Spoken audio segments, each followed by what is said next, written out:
Okay. I always feel a little weird making these, like I'm trying to be a bit self-important, but there has been a call by other content creators, smaller creators, um, that have put forth videos describing their experience with chronic fatigue syndrome. And there isn't a lot of awareness for this condition. It's like slowly growing, but there's sort of been that call for more people to speak about their experiences. And I feel like it's going to get a lot more relevance now that people are suffering with long COVID, which for some people is chronic fatigue syndrome or myoencephalitis.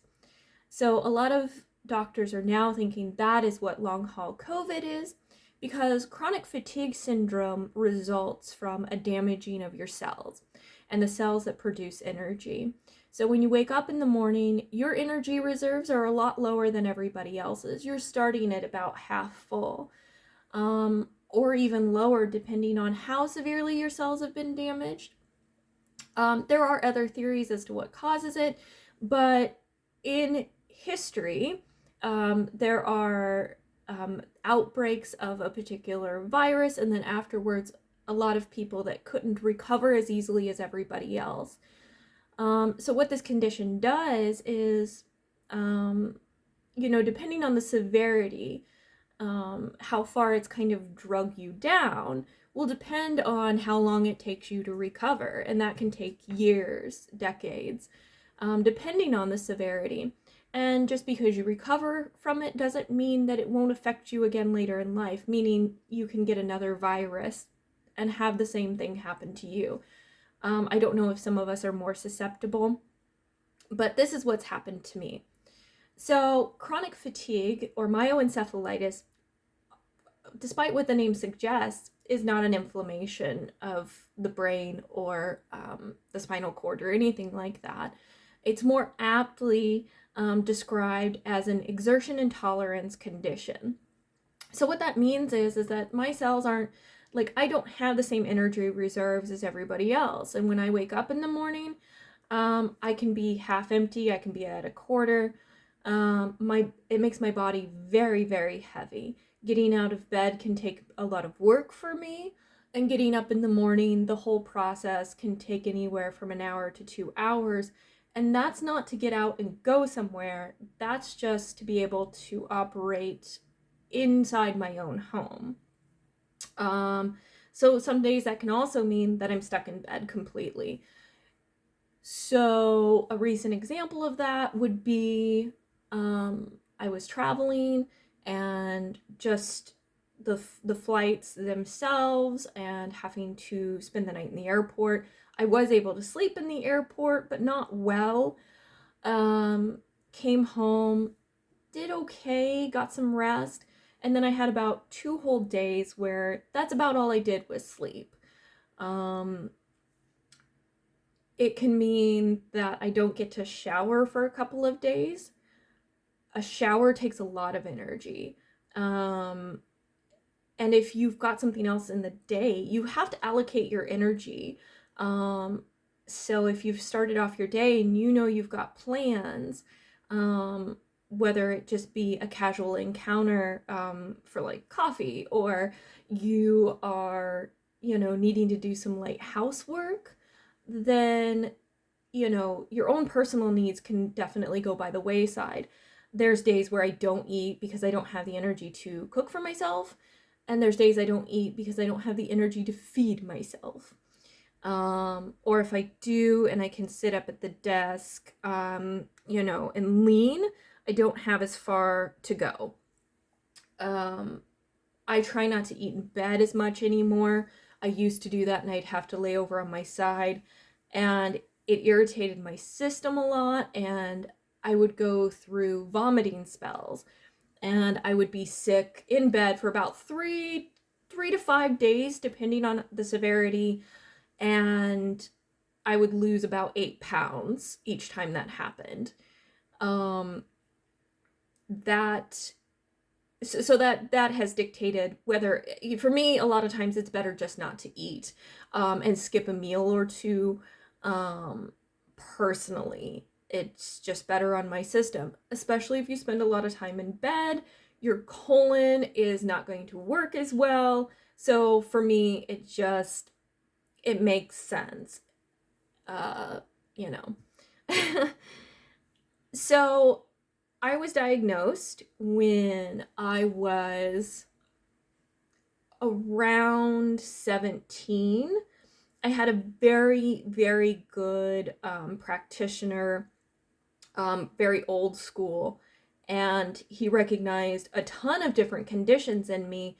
By the time I was 17, I had already been diagnosed with a mitral valve prolapse of the heart, polycystic ovarian syndrome, and then a lazy colon, but that goes with chronic fatigue. So when I was about 17, that's when I got diagnosed with fibromyalgia and the chronic fatigue syndrome. But it still wasn't something that like we knew a lot about or that my parents knew a lot about. So there are a lot of things to this day I can look back on and go, oh, that was chronic fatigue.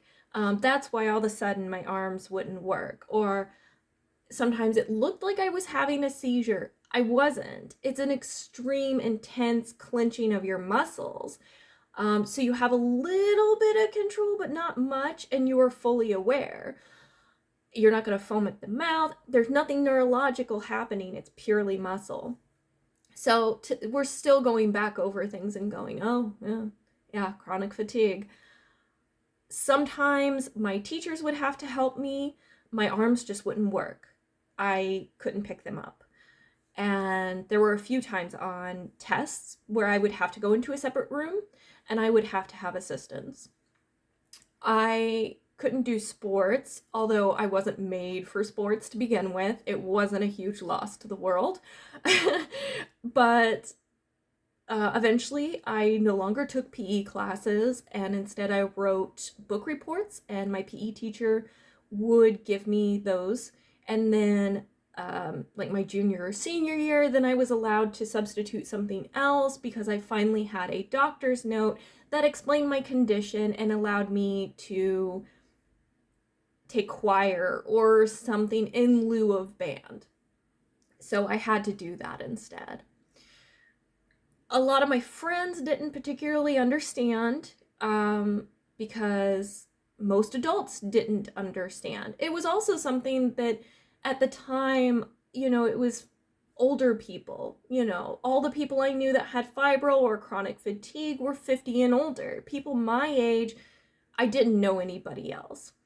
And I haven't met anybody else in real life that was my age. I've seen plenty of people online, like on YouTube and things like that, but I've never really encountered anybody else like me, face to face. So I've lived with a lot of shame, and guilt. So that is something that you end up having to process with chronic illness. Is you can gaslight yourself a lot, you can bully yourself, it can really weigh on your self-esteem, because I cannot financially contribute the same as everybody else. I can't hold the same jobs. I will go through periods where I have a good deal of energy and I want to use it all immediately. I'm like, oh yes, I can do things, and then I'll crash. So I can appear to everybody else as a very healthy person. And I even do it to myself. So I completely understand why people would be like, well, why all of a sudden can't she now do this? It sounds like an excuse. It even looks like an excuse. So I have a tendency to do a lot of self-talk where I call myself lazy, entitled, or maybe I'm faking and I don't really know it, maybe it is all in my head. I've done this to myself for a lot of years, and I'm just now getting to the point where I'm accepting that this is very much a real thing, and that I've been doing things all of these years to compensate for that, and I finally started to find a rhythm that works. So I did have a period where I got better. I did my schooling all online. All of my undergrad was online. I felt very confident going into grad school, but I had to go in person, and I thought I was ready to go in person. Then I got really sick. Not certain. I did have tonsillitis at one point, but I feel like there was something else that I contracted. And my memory fog went through the roof. I thought I was going through perimenopause, only to find out that I have premenstrual dysphoric disorder because I needed another disorder. But it was more than that. I didn't realize that I was having a resurgence of chronic fatigue. My brain absolutely shit the bed. I couldn't form words. I would go to type papers, and I couldn't even tell you the letter it started with. It was that bad.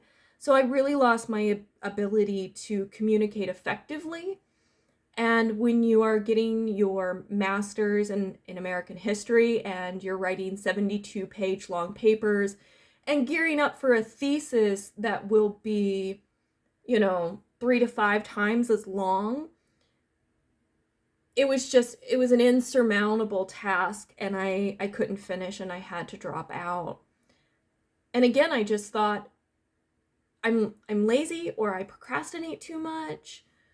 But then I was on another medicine, Lyrica, for my fibro, and it absolutely knocked me out. I was sleeping all the time, and I just couldn't function. And then I started having the regular vomiting spells, and it just got so bad all over again that I kept going back to the doctor thinking something else was wrong with my body, because I'd always had chronic fatigue, but I had gotten better. I had worked through all of this, And then, there I was. I was right back where I started, if not worse off than I had been before. And so now, even though I, get out, and I can work, I do like dog walking occasionally, and babysitting. Depending on the size of the dog, I got injured on quite a few occasions, enough to where I was in pain for probably 8 weeks after one dog injury. So I just don't have the physical strength that everyone else does. I don't have the physical stamina. I've gone through periods where I was exercising a great deal, walking 3 miles a day, but eventually hit a wall and ended up in the ER. So when people are like, well, have you tried yoga? Have you tried exercising? What about this diet? What about that diet? Well, what if you break it up into this, or you do that? I have been sick for 18 years. Well, longer, if you count my initial diagnoses. I've dealt with this since I was 13. So I've actually, about 22 years now, I've tried it. And everyone means well, don't get me wrong, but research my condition first. I think if you're going to offer up advice, you should research it. And a lot of people are just going off their own personal experiences. And if they haven't had what you've had, it's hard for them to be able to relate. It's also, at least when I was younger, it damaged a couple of my relationships. I had people that refused to date me, or they would date me, but they're like, it's not going to be long, you know, eventually it would come out that like, well, this isn't going to go any farther because of your condition. I don't want somebody that I'm going to have to take care of. In all fairness, I appreciate the honesty, although maybe don't start casually dating me.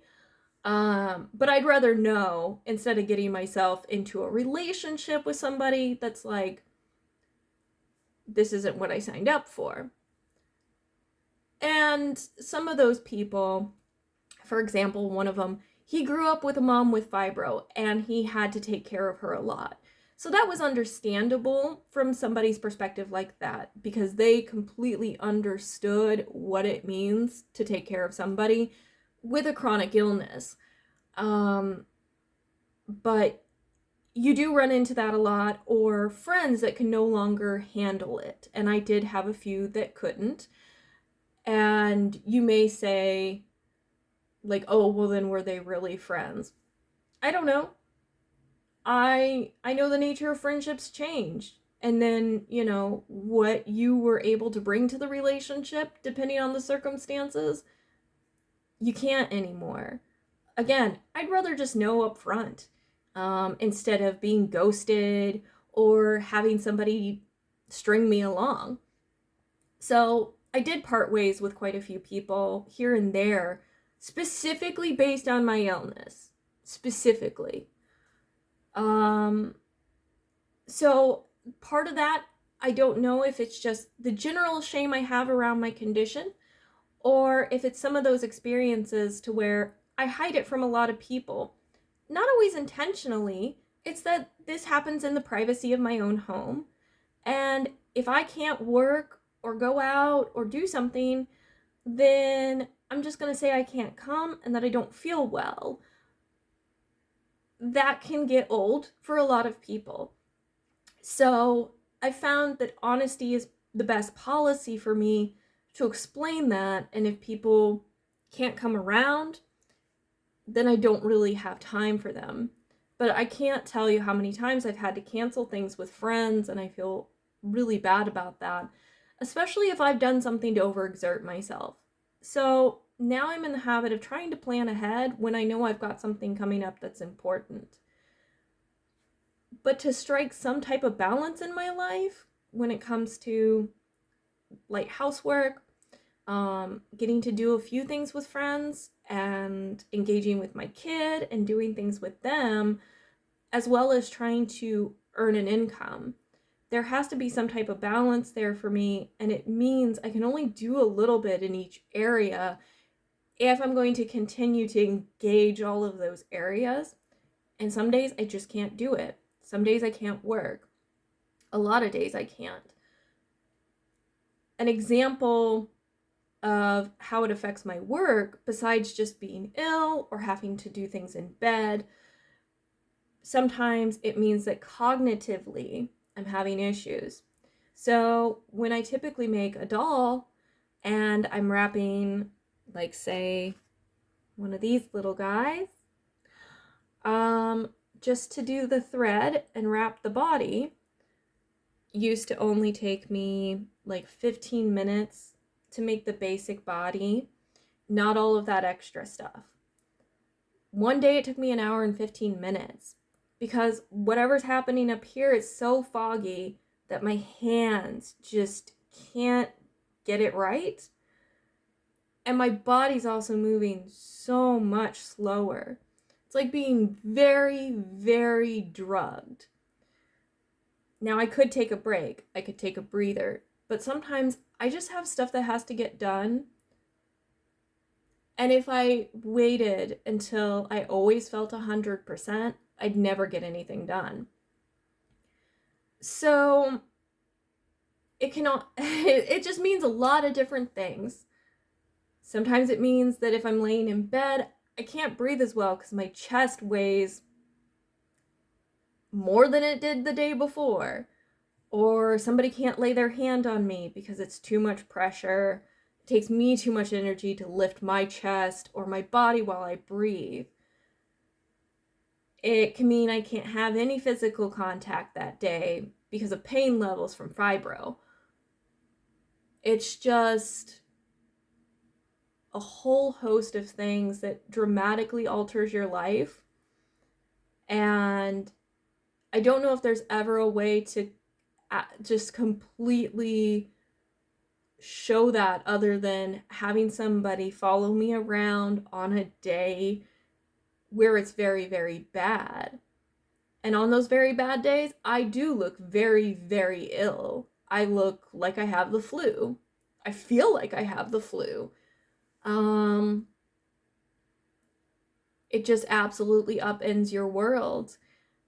And it changes the way that you interact and you care for your children and your spouse or partners, significant other, your family members. It means that you miss a lot of important things. And I've also had a lot of people get mad at me for missing those important things, fully knowing my condition. So I have been actively punished by others, either through the silent treatment or, getting a talking to, because I didn't suck it up to be involved in something that they thought was important. And it was important, but my body doesn't care, because it doesn't care what's important to you and it doesn't care what's important to me, because if it did, I'd be a hell of a lot more active. So it definitely does come with some consequences, even though it shouldn't. It does absolutely alter the course of your life, what you think you were going to do, what you thought you would be, who you wanted to become, and how other people perceive you. And I wouldn't wish it on anybody for anything. And the only reason I had I'm finally had the energy to make this video, I thought about it for a few days, and it just was not gonna happen. I know to get the point across, one of these days I'm gonna have to film myself when I'm not well. I'm just not at a point yet where I'm okay with a lot of people seeing that, but I do realize that's important for the story. So one of these days I will. So anyways, that'll wrap it up, because I know this is already a really long video. And if you've got any questions, I'm happy to, answer them the best that I can. I encourage you to do research. There's a whole lot of new information. I'm having to re-educate myself because it's been so many years since I was diagnosed, and everything that's come out since then, the new treatments they're looking at, as well as just the experiences of other people and the people that are way, way worse off than I am, that have it so much worse. So I'm very thankful that I am not at that point, and that I haven't gotten drugged down that far. But yeah, so anyways, I hope this is informational or helpful or insightful if you've got somebody with chronic fatigue, or if you know somebody or you just got diagnosed. I hope this helps a little bit. So have a good one.